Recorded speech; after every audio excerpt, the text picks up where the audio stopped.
দেখুন, একটা ক্লাস 8-এ সব সাবজেক্টে ফেল করে একটা ছেলে, সে মনে করলে যে সরকারি যা ব্যবস্থা আছে তার থেকে আমার ব্যবস্থা উন্নততর। এই জন্যই সে সেমেস্টার মডেলটা করেছিল।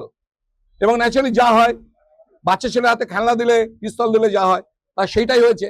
একটা আনএডুকেটেড, একটা ভুসি মাল, সে আমাদের দক্ষিণ চব্বিশ পরগনা ডায়মন্ডবাসীর স্বাস্থ্য নিয়ে ছেলে খেলা করেছে। কত লোকের কত ক্ষতি করে দিয়েছে, ইনভেস্টিগেশন করলে বোঝা যাবে।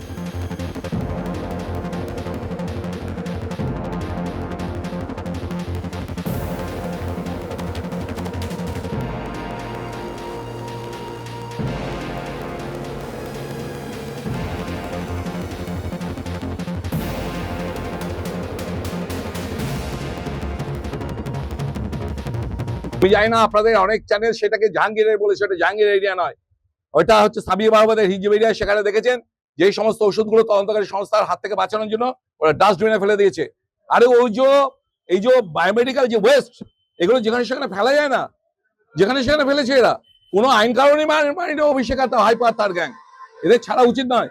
আর এখানে ডায়মন্ডে ভাইপো গ্যাংয়ের এই যে সন্ত্রাসের প্রথম সূত্রপাত হয়েছিল 3 জন ব্যক্তির দ্বারা। একটা হচ্ছে মেহবুব গায়েন, 2 হচ্ছে গৌতম অধিকারী, আর 3 নম্বর ছিল শ্রীমন্ত বৈদ্য যে মারা গেছে।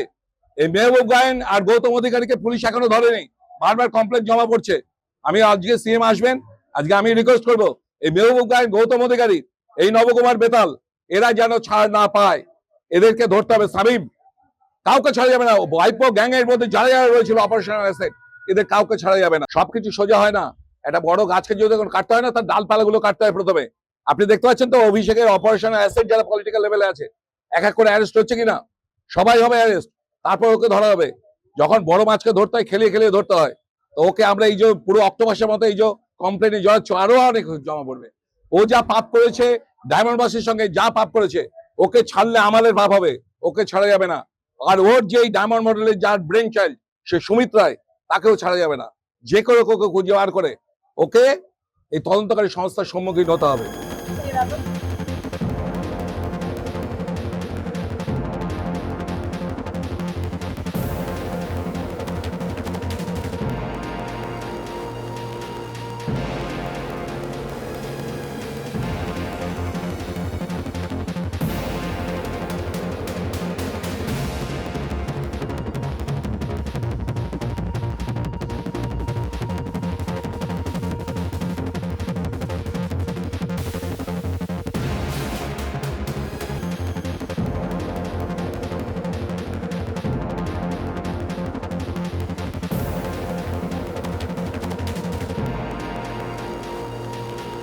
এই যে সেবাশ্রয়ের নামে অভিষেক ব্যানার্জি যেভাবে এখানকার ব্লাফবাজি করেছে, যেখানে মানুষকে মিথ্যা আশ্বাস দিয়ে তাদেরকে জোর করে যে সেবাশ্রয় ক্যাম্পগুলোতে নিয়েছে, যে ভালো পরিষেবা পাওয়া যাবে, ভালো ডাক্তার আছে, কিন্তু আমরা ইনভেস্টিগেশন করে দেখেছি যে ডাক্তাররা কেউ ছিলই না। অধিকাংশ হোমিওপ্যাথি ডাক্তার, হাতুড়ে ডাক্তার, তাদেরকে সাদা অ্যাপ্রন পরিয়ে তাদেরকে ডাক্তার সাজিয়ে আনা হয়েছে এবং ভুলভাল লোককে ওষুধ দিয়েছে। ওইগুলো কি ওষুধ, কোন কোম্পানির ওষুধ, সেগুলো এক্সপায়ারি কিনা, তার সেগুলো মানে পুরো মানুষ, গরিব খেটে খাওয়া মানুষ, তারা জানবে কি করে? তাদের ফোর্সফুলি আসতে বাধ্য করেছে তৃণমূলের নেতা নেত্রীরা। তাই এই জন্য আমি অভিযোগ জমা দিয়ে গেলাম। এবং এখানে আলট্রাসোনোগ্রাফি এর মেশিন ইউজ করা হয়েছে, এক্সট্রা মেশিন ইউজ করা হয়েছে, যেটা পিএনডিটি 1994 অ্যাক্ট অনুযায়ী এটা হচ্ছে কগনিটিভ অফেন্স, জেল জরিমানা দুটোই হবে। কারণ অনুমতি ছাড়া এটা কখনোই করা যায় না। সেখানে ও কিভাবে এগুলো করলো, কিভাবে ও এগুলো তার টুইটের মাধ্যমে, ফেসবুকের মাধ্যমে প্রচার করলো, আপনি দেখেছেন যে আপনার অভিষেক ব্যানার্জি তার নিজের টুইটেও দিয়েছে যে এখানে ডায়াগনস্টিক সেন্টার করেছে এবং ওর এখানে এই সমস্ত হোমিওপ্যাথি ডাক্তারগুলো তাদেরকে নিয়ে ও সমস্ত এখানটা ট্রিটমেন্ট করিয়েছে। যাদের অ্যালোপ্যাথিক ওষুধ প্রেসক্রিপশন করার যাদের অধিকারী নেই, এই প্রত্যেক ডাক্তার হচ্ছে হোমিওপ্যাথি ডাক্তার এখানটায়। এবং আপনি দেখতে পাচ্ছেন যে প্রেসক্রিপশনগুলো দেখলেও আপনি বুঝতে পারবেন যে এগুলো কোনো ডাক্তারের প্রেসক্রিপশন হতে পারে, আপনার মনে হয়? হ্যাঁ, এই যে বিষয়গুলোকে নিয়ে আমি পুরো তুলে ধরেছি। এবং সবচেয়ে বড় কথা, এত যে কোটি কোটি টাকাও পেল, এ টাকার উৎসটা কোথায়?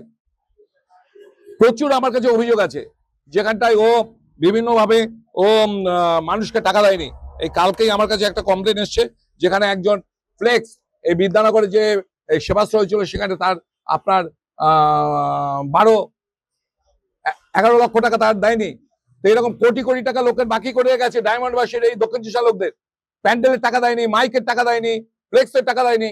এই কোটি কোটি টাকা দিয়ে ও একটা ব্লাফবাজি করে ভোটের সময়, এই বিধানসভা ভোটের আগে ও সেবাশ্রয় 2 নামে যা করে গেছে, এর একটা বিহিত হওয়ার দরকার রয়েছে।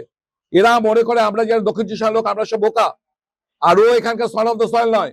ও একটা ক্লাস 8-এ সব সাবজেক্ট ফেল করা, একটা সিঙ্গেল ডিজিট পা, একটা টিসি পাওয়া ছেলে, সেই সমস্ত লোককে ডুবি পাড়াতে যায়, এটা ঠিক নয়। তাই এখানকার এর একটা বিহিত হওয়া দরকার। ওকে গ্যারেজ করার প্রয়োজন আছে আইনের মাধ্যমে, এবং তার জন্য যত রকম আইন আছে সেই আইনের আমি দ্বারস্থ হয়েছি, এবং আজকে আমি কমপ্লেন জমা করেছি।